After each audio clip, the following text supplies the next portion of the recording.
Hello and welcome to Record Sports Hotline Live with myself, Daniel Caw, and the one and only Keith Jackson. How's it going, Keith? Distinctly average. Listen, before we go any further, before I bring Scott in, I've got a comment I need to start with. It's from a DC who says he's in Douglas Street, Glasgow. Daniel's Fred Perry track he taught from last night was absolutely top class. Forget what Keith says, but easily an 9 out of 10, Daniel. I'm embarrassed, but I mean, that's just what the punters are saying. I'm embarrassed that you've actually read that out. Anyway, Scott, you're just back from the Rangers game. How's it going? Literally just back, Daniel. I'm good. How are you? All right? Good, thanks. Thanks for joining us again. We really appreciate it. It's getting to be it's not the same without you. Well, I'm glad you think that. Hopefully I'll get into the studio shortly, the next couple of days. I've been telling them all, wee man. You know, I've been trying to tell them. We'll see if we can fit you in. But you obviously you're at the game last night. We're just saying off air. It wasn't a great game, but I think considering how we anticipated it might go, a really good result for Rangers. I thought Rangers did well in the circumstances, you have to say. I mean, I think I said before the game, I thought they might suffer a kind of narrow defeat. But I did kind of caveat that with the fact that we didn't really know how good Dynamo Kiev were. And I must admit, after the first 10, 15 minutes, I turned into the other press boys next to us at the stadium and said, I don't think Dynamo are up to much. This game's there for Rangers to go and try and win or at least get something. And I thought overall Rangers were the better side. I mean, they had a few scary moments in the first half, towards the end of the first half. I did think Dynamo were causing them a problem down Rangers' left side with Yilmaz and Scott Wright, which was a problem. Philip Clement obviously took Scott Wright off at half time, and I thought that improved them, putting Jeffrey on further up the pitch. But I thought the second half, to me, Rangers were camped in their half, thoroughly deserved the equaliser. And on last night's evidence, I can see Rangers going through relatively comfortably at Hampden next week, which would be a great result for them. It would, and we were talking, obviously, Scott, saying that I think the Rangers supporters really need something to lighten the mood a little bit of a shot in the arm. I think that, I wouldn't say the performance last night gave them I think the result has, and it's certainly given them real hope going into the second leg, because like you, I expected Kiev to be a harder test. I wasn't really that impressed with them. I did tip them to win 2-0, and I must say, when they went 1-0 up, I thought there was a period in the game where I thought 2-0 was looking quite likely. I actually felt, Scott, it wasn't the second half. I felt it was after he put the team on the part that we'd probably been saying he should have started with. Yeah. You looked at the starting lineup, give you absolutely no confidence for Rangers at all. I felt the game changed when he put Dujon Stirling in the middle of the pitch, and that's what I think we've been discussing in advance. Yeah. And the only thing you could say, you could argue, Philip Clement might well argue it, is that Dujon Stirling wasn't fit enough to give him 90 minutes. So if that was the case and all he could get was a right good half hour out of him, then maybe. But that must be the case, you'd have thought. Well, I'm always a bit, I don't know about you, Scott, right, but there's this thing, right, do you credit the manager for making the changes which turn the match, or do you say, well, why did you have to make those changes, especially when we were all saying it ahead of the game. This isn't in retrospect. We did say before kick-off last night that Dujon Stirling would, you know, they really needed his presence in the middle of the pitch, and that Tom Lawrence probably wasn't going to offer you that much. And I think that was proven to be correct. But I don't know, Scott, your thoughts, because that seemed to be an obvious mistake by me. Yeah, maybe, but I think in the manager's mind, and we Not kind by of me, by the way.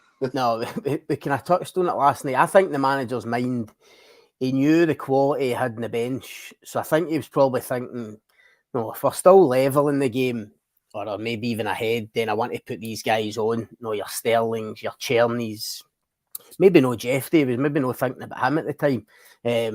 Certainly getting maybe even try to get proper on it at some point if they'd have been ahead. And it kind of worked that way. I mean, because I thought that you're right, the changes made a big difference to them. I totally agree. Sterling coming on was a big thing. Czerny came on, and his first couple of touches weren't that great. But my God, what a cross for the goal! Unbelievable.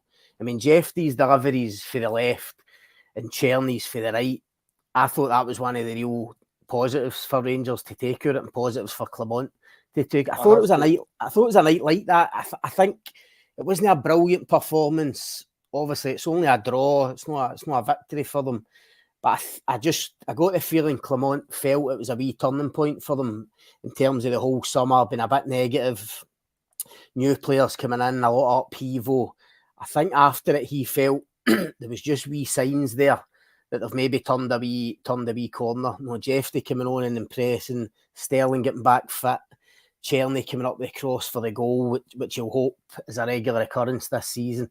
I thought there was just wee positives for him that they'll be really happy with. There's one name that you keep omitting there, Scott, and I can't understand why that might be. What did you say, Jeffrey, with good crosses? Czerny put in a great ball. Who's Scott? You're missing a key. Can't remember who it was.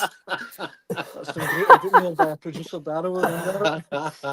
I have to tell you. Oh, I called it, didn't I? You called it. Keith, as you know, listen, if I've played a small part in helping Rangers into the Champions League, then I'm absolutely delighted. Yeah, it had to be him. The 40 million. Exactly, mate. Exactly. No, I tell you, had to be him. Listen, let's talk about that goal though, because it's actually a fantastic goal from start to finish. And by the way, your man Cyril was in at the start. It was he's done really well. The ball's come into him. He's got a great touch and he's laid it off to the right hand side. By the way, he's fouled at that point and is on the deck and gets up, and he's the one that's arriving there at the front post for when that cross comes in. It was actually a terrific back play by Cyril Dessers. No two ways about it. And he does come in for a lot of stick, and Scott McDermott's had it in for him for a while now. Not at all. Don't you start jumping in the bandwagon. That's the last thing I need. Listen, I'm told that the manager had a word with you at the end of the press conference after the game last night. That's the rumours we're hearing. He came over and thanked me for playing my part and taking them one step further. We missed a motivator. Give him a wee bit of motivation. Oh, listen, talk about a mountain at a molehill. Jesus. No, me and Philippe Clermont are absolutely fine. And listen, my initial question that seems to have caused such a furore to Leon Balogun was: did they think, or was he confident that Cyril Dessers would get the goals to get in the Champions League? So, listen, he's delivered right away. They're not there yet, but that was a huge goal for him. And I agree with Jacko. It was a brilliant goal all round. Dessers played obviously a massive part in it, even in the build-up. And I even loved what I loved about the actual finish was he reads how good Czerny's cross is going to be, and none of the defenders did. I'm not going to say it was like brilliant movement. I don't think there was a lot of movement. It was very subtle, but he read the cross absolutely brilliantly. And at that stage in the game, and by the way, it's not an easy finish either, because it's kind of in a half volley.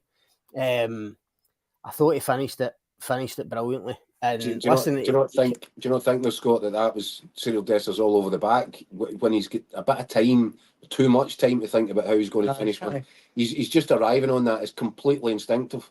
And I think when he's playing on his instincts, you put that over the bar. If he had too much time to think about it, he might have taken a touch and checked back. He does some curious things when he's inside the penalty box, but with that one, there was only one thing he could do, and he did it perfectly. And also, Jacko, he's resilient, and I don't think MD's ever labelled that against him. I mean, this is a guy that was getting horrendous stick at one point, no for me, but for the Rangers supporters. I mean, I remember one game at Ibrox, I think, at home to Motherwell, when when he touched the ball, he was getting booed. I think he get cheered when he gets subbed off. So to come for that to where he is, to where he is now, I actually do think, I mean, aside from his footballing ability, I actually do think his mentality is really good. Even when he misses chances, he comes back for more. Do you know, the other thing, Scott, is he seems like a hell of a nice big guy. If there's anybody you've ever thought, I'd really like something to work out for a big fella, because his work ethic is incredible, and he just seems like a genuinely lovely fella. And in the mix zones a few times, Scott, you'll have bumped into him and stuff. He's a lovely, really nice, kind of honest guy. We spoke to him. He came in last night after the game. I mean, I was worried. I thought Alec Reid told him to come and batter me or something after the game. But he came in and spoke to the Scottish boys that were there for the press, and honestly, absolutely brilliant. Spoke really well. Never lets any of the kind of criticism or the flack get to him. And that's what I'm saying. I genuinely, and I've always said this, aside from I think he's good enough ultimately to be Rangers number 9 to go and win titles. Not probably no on last season's evidence. However, do I think he's got the mentality to be a Rangers player? Do I think he's a really good guy to have in the squad? 100%. He gets it. There's a load of guys who have come into Rangers who aren't there anymore, and they would have crumbled under the kind of stick that he's had. So he's certainly never hidden. No, 100%. 100%. It's obviously the Hotline Live, so we've got plenty. I mean, a mountain of comments about the Rangers game last night, and I should say thank you very much and keep sending them in. A couple of live comments that have come in from Rangers Easy OK. I thought we controlled the game and we'll beat them next week at Hampden. By all accounts, 20 in Salzburg don't look up too much. He also goes on to say, we look better after every sub was made, fully expect proper. EFT, Sterling, Cherny, all to start next week. If they didn't start next week, you would have to go really look at it and say, what's going on here? Because they all made a big difference last night. They just have to. They should have started last night, but I'm prepared to doff my hat to Philip Clement on that count. If the fitness guys and everything's done on laptops now about red zones and all this sort of stuff. So if the people that are looking after the physical condition are telling him that they can't play 90 minutes, so he can't start them, maybe they have to take that. I'm a wee bit more old school. I'd just go, well, do you know what? If you've only got 45 minutes in it, then go out and give me the first 45. Because I think Rangers, when you actually look at that, a really strong Rangers side. Not that he's got a really strong side at the minute, but the strongest version of Rangers that he could have put out there last night might have been actually in a comfortable position by half-time last night.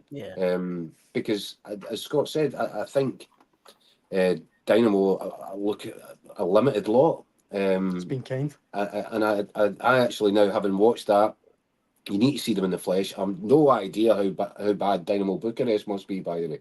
I mean, that's frightening. Partizan Belgrade. Partizan. Yeah, I've done it again. Do you know what? I think I'm getting dementia. Partizan Belgrade, of course. I've no idea how bad they must be. I know. To see 9 goals to that team in 2 games is pretty incredible. But Rangers have still got a job to do. And they've got to complete the job in the second leg. But there's the Hampden factor. Exactly. I mean, if this was at Ibrox, you'd be saying, listen, comfortable, 2-3-0, I mean, with the crowd behind them. Listen, that's not to say they can't do that at Hampden, but it'll obviously be different. It'll be different. That's clear. It's only a couple of miles down the road, Scott, and it's not as if the Rangers players aren't used to playing at Hampden. Most of them know the place inside and out. So I'm pretty sure the Rangers fans will respond to Philip Clement's call for unity and big numbers and to try and raise the roof in the place. And you know what? It's not an ideal situation, but they're just going to have to like it, lump it for a wee while, try and make the best of it, make it home from home, get used to it, get used to playing there. And there is another argument that maybe in the long run, if Rangers players get used to going to Hampden and winning games, it might help them when it gets down to the last stages and domestic cup competitions. I've got an absolute, as I say, mountain of comments to get through. Let me run through a couple before I let you go, Scott. I'll throw a couple at you. But great result last night. There's a couple of Rangers fans that aren't, over the moon. David Quinn, doesn't make much difference. Another away game for both clubs next week. The only stat you can look at is 6 games played, 0 games won. Let's see, this one, Duncan Collier, much better performance all round. Hopefully that'll ease the nerves from the hostiles from some of the fans. This one from James Cooper. The team is crying out for Cantwell, who's better than Lawrence, and Hadji, that's better than Wright. Why the manager doesn't see that is beyond me. And this one that just made me, these two that made me chuckle actually. Colin McLeod couldn't resist a bit of gloating. The kind of away result in Europe a certain Scottish team could only dream about. But Michelle Shaw hit back. Rangers could do with some paper and crayons because all you do is draw. The banter, Scott. But on the bigger questions put there, I mean, Tom Lawrence last night as well. It felt like for him and Scott Wright, without being unkind, felt like maybe a watershed moment for both of them last night. It won't be a watershed moment. No, because they'll be back. I mean, I don't know if Scott Wright will be back in the starting lineup. for a third successive game against Motherwell. I would doubt it, but as Scott said the other night, there is a feeling that Philip Clement wants Scott right around the place. Thinks he's got value. Thinks he's good. What they call a good teammate. I would guess. I feel a wee bit sorry for Scott, right, because I just don't see it happening for him, and I think that he's thrown out there, and I think that he knows the fans are going to get on his back with the first mistake, and there's not a lot of end product with Scott, right? And you see the difference when Cherny with that cross. Cherny, as Scott said, didn't go off to a great start when he came off the bench, but the quality in that cross, that was a killer cross. Aye. And Tom Lawrence is clearly the first pick right now for the number 10 position. I'm not going to argue with the guy that's writing in there, because we said it all last night. You've got Hadji, and we didn't actually mention Todd Cantwell last night, but these are some talented players, Really good players, and they're getting paid a big wage. Aye. I still can't quite understand why they're not utilising them. Well, let me put this to you, Scott. I mean, this might shock you both. I've never been a Premiership manager, right? But I think it's fair to say on recent performances, Rangers midfield really should be, at the moment, barring Diomande and Sterling. Is that fair? If they're all fit and firing? Well, certainly You've for that not game. got much. You've not got much creativity there, Daniel. No, That's the only thing. but I mean, last night, what Rangers needed was energy, and I think that Sterling is an enforcer in there, and it allows Diomande a little bit more freedom. Diomande's had a hell of a shift when he's not there, because he's covering so much ground going back the way, and I think you can release him a little bit more if you get Sterling in there. I don't know if that's your best first choice midfield, or if that's your first choice midfield for a game away from home against a really talented team with a lot in the line. I think when you're at home to, without any disrespect, your Motherwells or whoever else you're going to encounter in the SPFL, apart from the big games against Celtic, clearly I think Sterling is an option then for those ones. But I think Scott's right. I think you need a creative player in there, because you're coming up against these teams that are there to put up a low block and try and, just say, well, you need to try and play through us. And that's where you need a creative spark in there, sort of I think a bit of imagination.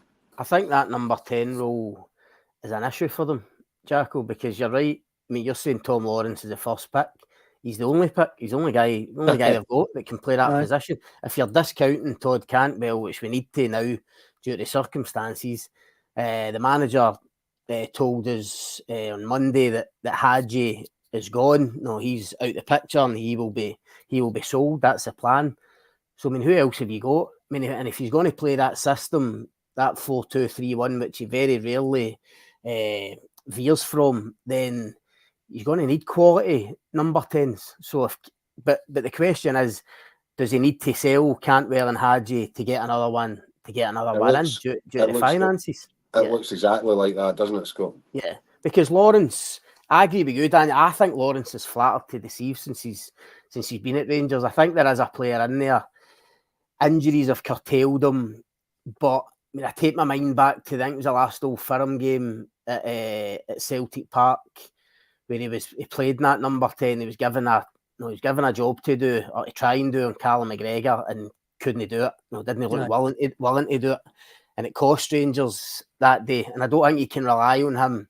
Listen, he'll be enjoying it at the moment because he is the first pick and he's in the position where he really wants to be. But can Rangers get through the full season with Lawrence as your only kind of natural number 10? I don't think so. And I think Clement will know that he needs somebody else, a real creative spark in there, as Keith says. So I would expect once Cantwell and Hadji go, if they go, but you'd assume they would, that would free up the cash to get somebody in. Or, as we touched on last night, the Champions League money is going to be crucial. I mean, even if they get past Kiev, just to get into the playoff round gets you £4 million. That could be a big difference immediately. Exactly. Mm-hmm. So there's loads of moving parts, but I would expect him to sign our number 10 if he can in this window. The other option is, and I don't want to keep on banging the old Lon Shanklin drum, but we did mention there's an interest there which remains alive. could he be the answer for the number 10? Because he certainly played, played it against Rangers. He played that role at the weekend now. Or do you look within? Do you say Danilo? Danilo, probably more of a number 9 than a number 10. But is there a way of getting 2 strikers into that formation? Because that is another option. I think it's worth mentioning as well. We've not mentioned his name yet, and I'm not saying he's going to be long-term number 10 or whatever. But I thought Ross McCausland did well last night. Yeah, he's still not young. 10, I know, but I thought he did well. But you're right. He was a positive last night, Danny. I mean, hands up. I mean, we were surprised he was in the team. I thought he looked really sharp in that first half hour. For a boy who played a lot. That goal, unbelievable. I mean, great touch, brilliant effort. I mean, listen, he tired obviously after an hour when Cherny came on, but I thought, talking about the small positives earlier on, I thought McCausland was another one. But I agree. The one thing I would counter that with is that Ross McCausland came into that team when that team was at rock bottom. And the only reason he got in was because they were so bad. And when Ross McCausland came into it, you thought, oh, look, there's a bit of energy. There's a bit of effort. He was lively. And he improved that team. But the problem is that team was so bad that your long-term solution can't be a guy that was good enough to improve the worst Rangers team that you've seen in the last 6 years. I see what you mean now. But Danilo as well. I mentioned it earlier, Scott, but £6 million. Didn't he come on last night, did he? I mean, what? I don't know. I just find it really odd. Was the manager asked about that, Scott?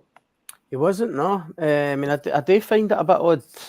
I can only assume it's just a lack of fitness. And listen, a lot of Rangers fans would have probably been shouting at their tellies last night with 10 minutes to go, get Danilo on, probably for Dessers. Do you know what I mean? Yeah. And if that happens, they maybe don't get the equaliser. So I don't know. I'm sure Clement will be asked about it ahead of the weekend in terms of Danilo's fitness, where he is he ready to come on and impact games? But as you say, that it does seem strange. £6 million. If he's fit enough for the bench, he must be obviously fit enough to come on. So it's surprising. First 2 games of the season, he's not featured. What's your inkling on it, Scott? Both you guys? Do you think he just doesn't fancy him, or is it a fitness issue? Scott, I'll give you first bite. I think the fitness has definitely played a part in it. But if you're telling me now, or if you're asking me if somebody came in for Danilo with a bid that would give Clement some money to go and get reinforcements, especially in that area, then I think he'd probably bite your hand off.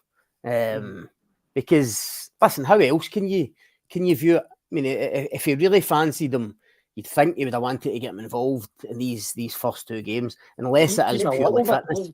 I'm trying to think of what his best run of games must have been since he came to Rangers. I can hardly think a period where you've got 3 or 4 games success. There was one stage where he looked as if he was going to kick on, and then when he got the injury at St Johnstone, was it the eye socket? I think he scored that game. Yeah. And that seemed to really set him back. I think that was a moment where punters genuinely thought he was going to kick on and be the first choice number 9. That set him back. He's came back. He's got another injury, and he's had a really tough time yet. To be fair, and it's interesting. I'll answer that now by referring to a conversation I had with a big Dutch friend of mine, one of the top journals in the country over there, and he's actually based in Rotterdam. And he said at the time last summer when Rangers were on this Michael Beale sponsored recruitment drive that he felt Dessers would be far more suited to the Scottish game than Danilo. He was very surprised that they actually went for Danilo. Not that he didn't think he was a good player, but he just felt physically Dessers would be much more suited to playing week in, week out in the Scottish Domestic League. And this big guy that I'm talking to knows a lot about Scottish football because he's been here for so far it's proved that way. Yeah, interesting. And before we let you go, Scott, I know you're desperate to get to your bed. Homer J live comment on Facebook. He says, pure muck. I assume he's talking about Rangers last night. Beware of the Steelmen on Saturday. So, I mean, it's a big game again. It never stops in Scottish football. I think Motherwell have got problems, though. Motherwell have got a lot of injury problems. 7 or 8 players missing now. And they're not going into Hampden in great shape. So, I think this actually presents Rangers with an opportunity to settle into their new surrounds, get a win under the belt, and and start trying to claw back at that gap at the top of the table, which will be difficult because I don't see Celtic dropping anything anytime soon. I agree, Jack. I mean, I fully expect Rangers to go and win. As you say, Motherwell have got problems, loads of injuries and stuff. The only thing I'd say is that I actually do really like Stuart Kettlewell in terms of getting into games against the Old Firm. I think he always comes up with a plan for these games, which a lot of managers don't seem to. I think he's quite clever. I was at the last game, Rangers Motherwell at Ibrox, obviously it was the end of last season when Motherwell went there and won. And it was an absolute, I thought it was a masterclass for a provincial club going to Ibrox and winning. So I'm sure he'll have something up his sleeve for Saturday, but he will be gutted that he's kind of got one hand tied behind his back because of the injuries and stuff. Exactly, Scott. In these situations, you know, the Motherwell really need to be at full tilt for a game like that. So I think that they're really disadvantaged going into that game, and I think it is a chance for Rangers to approach this as, right, this is our home now for the time being, so let's go out there and start to feel comfortable in it. And I think it's really important to do that, because if Rangers were to go off to a bad start at home, having already dropped 2 points away from home, then the pressure again starts to build, and this whole misadventure about having to play their games at Hampden, it comes to a crisis point on day one if you can't beat Motherwell there. Yeah. And listen, see if they beat Dynamo, Daniel, I think I'm right in saying Rangers will have 5 games at Hampden in 15 days. So, I mean, they're going to get used to it, or they're going to need to get used to it pretty quickly. They've obviously got Motherwell, Ross County in the league. They've got St Johnstone in the League Cup. They've got Dynamo, obviously, on Tuesday. And then the first leg of the playoff is at Hampden as well. So, going to be really interesting to see how they adapt in the next 4 or 5 weeks. It definitely won't be boring. Scott, thanks so much for joining us on the Hotline Live again. We really appreciate it. My pleasure. Hopefully next time it will be in the flesh. Definitely. I'll win soon. Nice one. Cheers, Scott. Cheers, mate. See you, Scott. Scott McDermott. I do like Scott in the Hotline Live. He's a good addition, I feel. Right, we're actually went a wee bit over there, but we've got a few things to run through. Yeah. Other news in Scottish football today. John Moss, former Premier League referee, has been appointed the SFA's first VAR manager. Yeah. That's a clever move by Willie Collum. It is. That's basically, there's a human shield. Exactly, a lightning rod. Right. So I'm in charge of referees. By the way, see that VAR thing? You can give that to somebody else.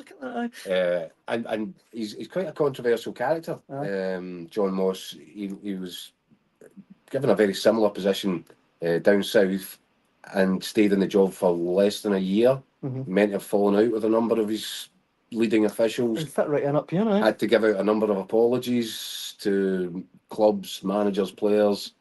So this could be a colour. Well done, Willie Collum. It could be fun, Well done. Jeff Bryson written in saying, if this guy's a genuine neutral, maybe Willie Collum has made a decent start to his new job. Who knows? I think Willie Collum has made a decent start, and I'll tell you for why. Well, through that weekend there, first weekend, the handball rule, I thought, was administered a whole lot better than it had been throughout last season. VAR, no major incidents that I can recall.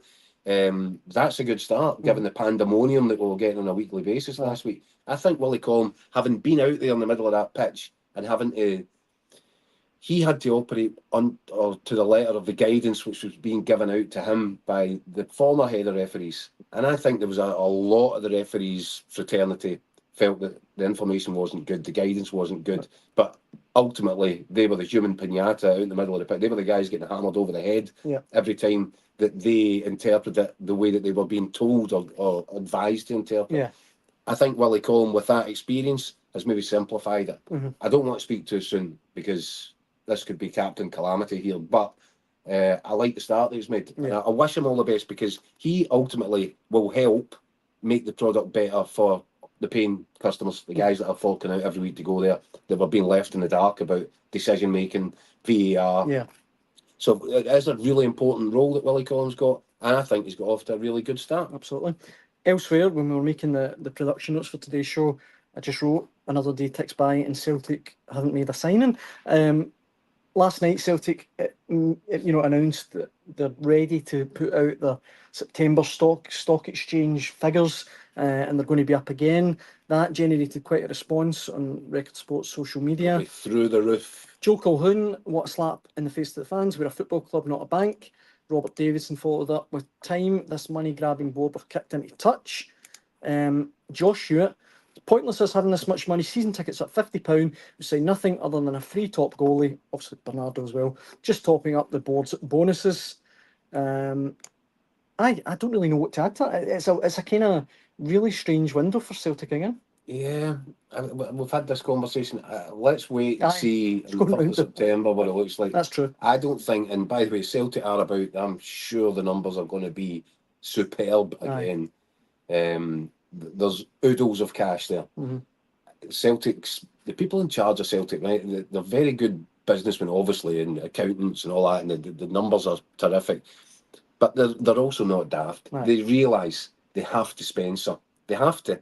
Otherwise, they're not matching the ambitions of a really top elite level manager, and they will fight. And they know the appetite amongst the supporters. If they're not seen to be trying to spend some of this money that they've got burning a hole in the bank account, the fans will react angrily, and rightly so, because you know they're the guys that are stumping up. They're the guys that are putting the money into all this. They have every right to demand. They have every right to demand that it's spent on improving Brendan Rodgers' first team.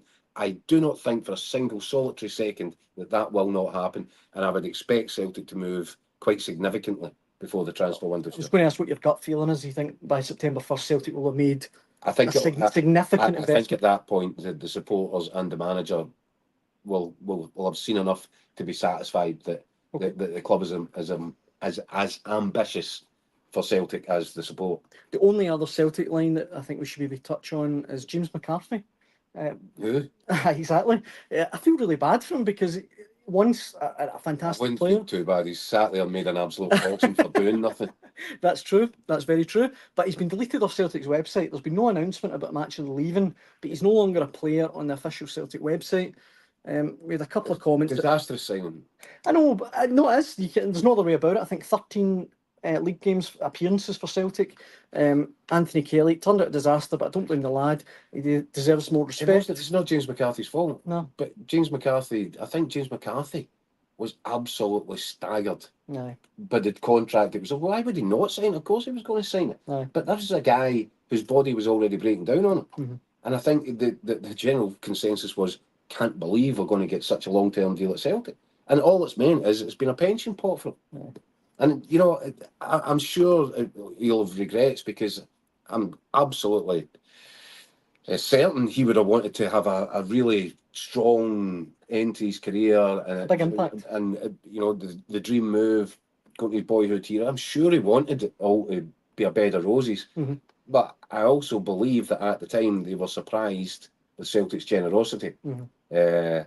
And unfortunately for James, at this end of his career, he's just physically not able to do what I'm sure he would have wanted to do. But it's been a very costly mistake. Aye.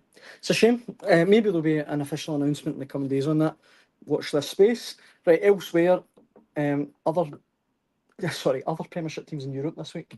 Obviously, Kilmarnock, St Mirren. Yeah. We spoke to Craig Swan. We did. Who was down at the Kilmarnock press conference. He was. Ahead of their clash with Tromsø tomorrow night. Tromsø, am I saying that right? Yeah. Tromsø, right. And here's what he had to say.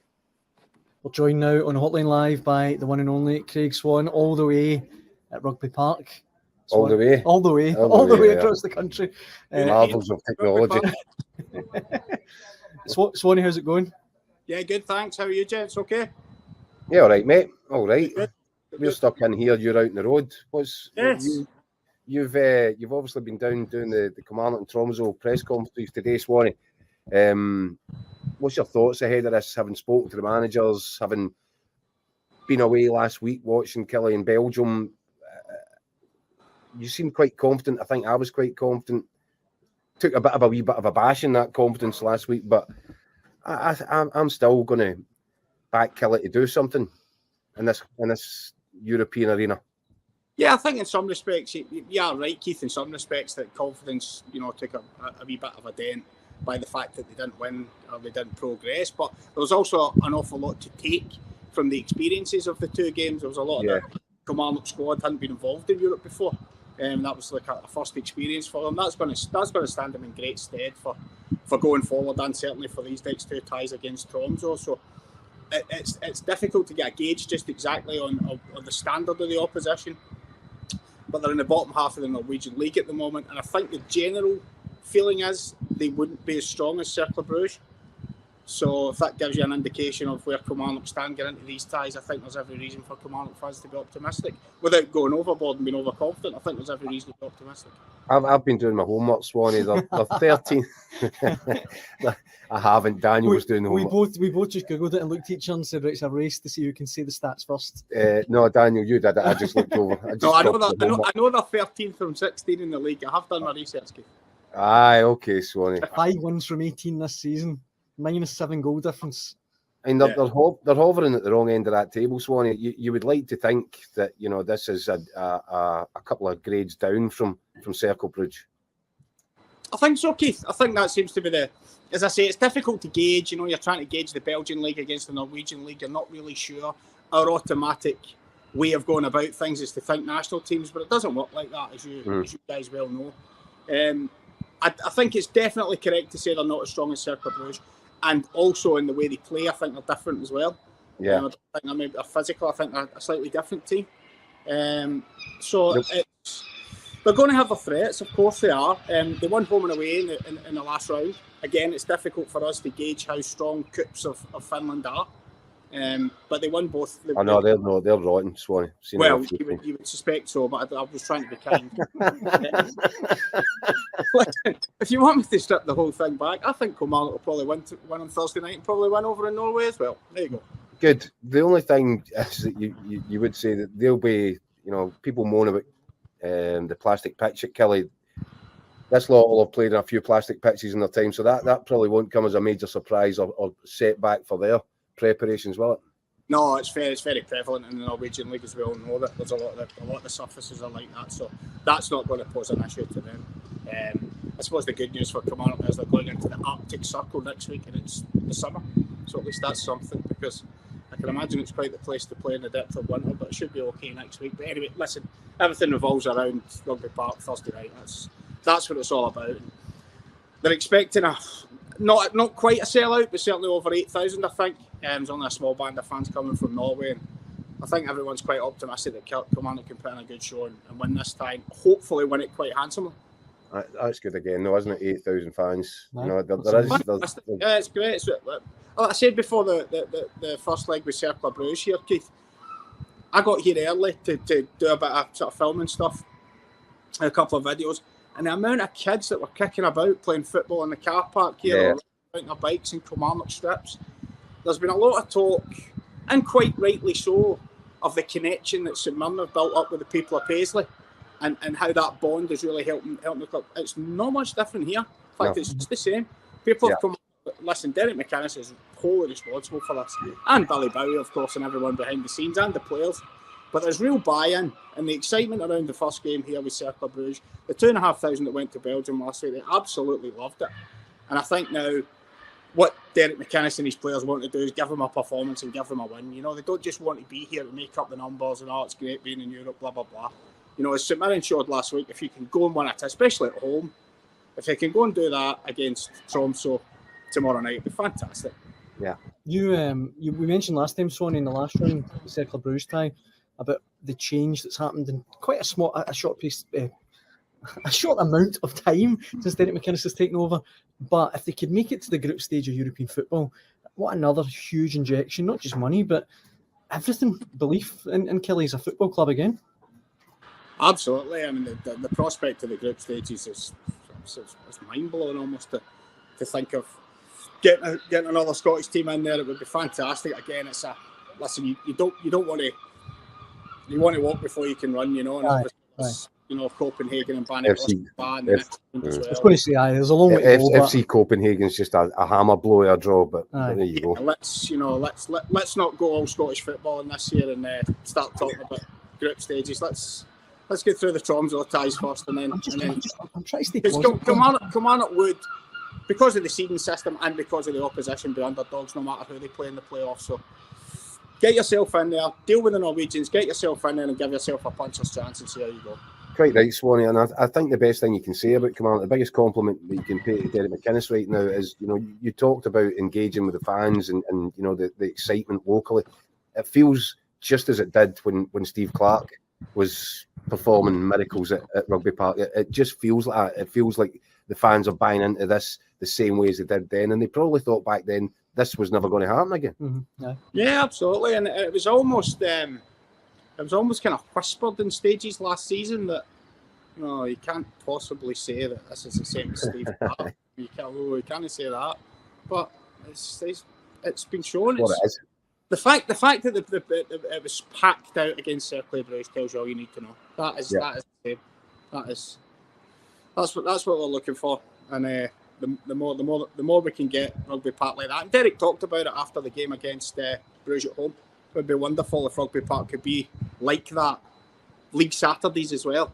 Yeah, that's obviously a far bigger league. We all know that. This is the novelty of European football, the excitement. The kids are still on their school holidays, come to the midweek games. I know it's different, but it would be great if you could get 6,000, 7,000, 8,000 in here every Saturday. It'd be fantastic. It's just a club in an upward trajectory right now, and in the background, fantastic the work that they're doing.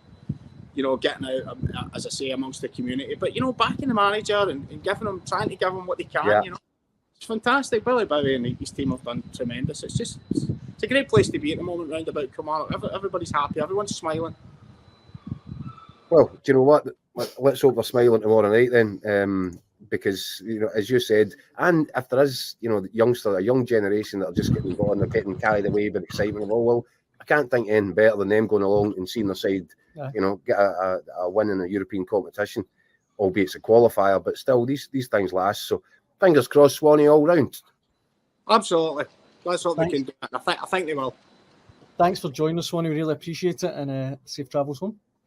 No problem. Safe travels home. I'm only 5 mile along the road, Daniel. As soon as I said that, I just remembered Keith had went, "That's 5 minutes." He's away down to Taco Bell. Thank you, boys. See you, Swanee. Safe journey. Let's hope Craig Swan got up the road. Got up the road safe and sound. Kelly, Tromso tomorrow night. We know Tromso don't seem to be up to much. Back a Kelly home win. Yeah. And St Mirren tougher against Bran, but they're flying at the minute. They are, and I'm banking them to get through as well over the two legs. I think Some positivity. Yeah, and I've said to you, I think we could get 4 of the 5 into the group stages. That'd be amazing. A stretch for Kelly because of the Copenhagen draw, but I think we can have 4 teams competing in group stage football, which again would be just a bit of good feel-good factor into the Scottish game. Aye, absolutely. Right, we will be back tomorrow For more feel-good factor. for more Hotline Live. Thank you for all your comments tonight. And if you want to get involved, you can do so by emailing us at hotline@dailyrecord.co.uk. Right, thanks for watching. Cheers, Keith. Good night. See you tomorrow.